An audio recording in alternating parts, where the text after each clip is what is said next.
પાલની હોટેલમાં પત્નીની હત્યા કર્યા બાદ પોતે પણ આત્મહત્યાની કોશિશ કરનાર પતિની આખરે પોલીસે ધરપકડ કરી છે।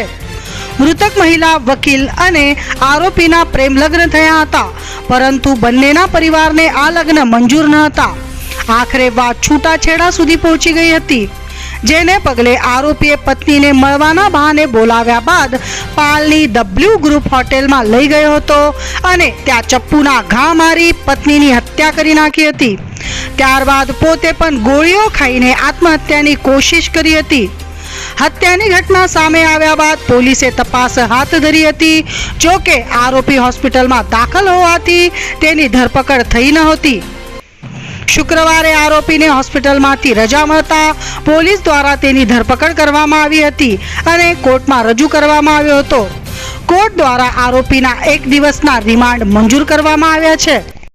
અપડેટ ન્યૂઝ માટે જોતા રહો અભય ટાઈમ્સ, સબસ્ક્રાઇબ કરો અને બેલ આઇકોન જરૂરથી વગાડો। પાલ પોલીસ સ્ટેશનમાં એક ખૂનનો બનાવ બનેલ છે, જેનામાં એક દિશા કુમારી બેન છે, એનું મર્ડર થયેલું છે। એનામાં આરોપી તરીકે રોહિત કાટકર કરીને છે, એ એના હાથે લવ મેરેજ કરેલું હતું અને બંને પતિ પત્ની તરીકે છેલ્લા 1.5 વર્ષથી હતા। એમના વચ્ચે ડિવોર્સ પણ થયા, પછી પાછા સાથે બી થયા, એટલે બંનેના વચ્ચે થોડુંક મન દુઃખ તો હતું જ। અને બંને લવ મેરેજ હોય એટલે બંનેના કુટુંબમાં બી એકબીજાને સાચવવાની કોશિશ કરેલી, પરંતુ એ લોકો અવારનવાર એમના વચ્ચે મન દુઃખ રહેતું હતું બંને પતિ પત્ની વચ્ચે। એટલે ગયા આ જે ખૂન થયું ત્યારે આ કામના આરોપી અને મરણ જનારબેન બંને ભેગા થયેલ। એ લોકો પાલ વિસ્તારમાં કોઝવે બાજુ ફર્યા બી, અને ફર્યા પછી એ લોકો હોટલમાં રૂમ બુક કરી અને ત્યાં રહ્યામાં વચ્ચે ત્યાં પણ એમના વચ્ચે મનદુખ થયેલ।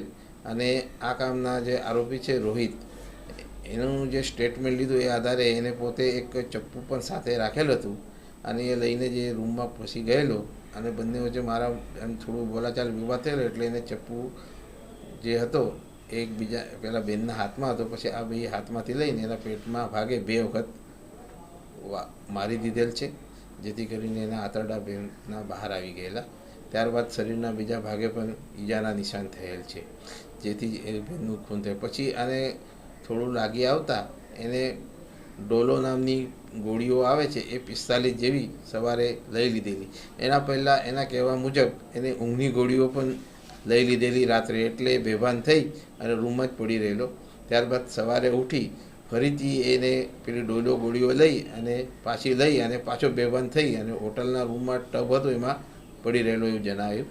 ત્યારબાદ એ સાંજે 4 વાગે ઉઠી થોડું બેભાન થઈ અને બહાર નીકળી ગયેલ। ત્યારબાદ આરોપી અડાજણ પોલીસ ચોકી ઉપર બી ગયેલો।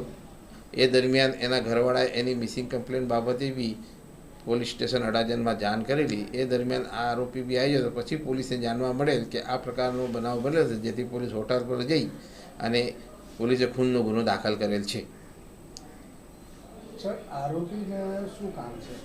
આરોપી પોતે અત્યારે CAની અભ્યાસ કરે છે અને જે મરણ જનાર બેન હતા એ એડવોકેટ હતા।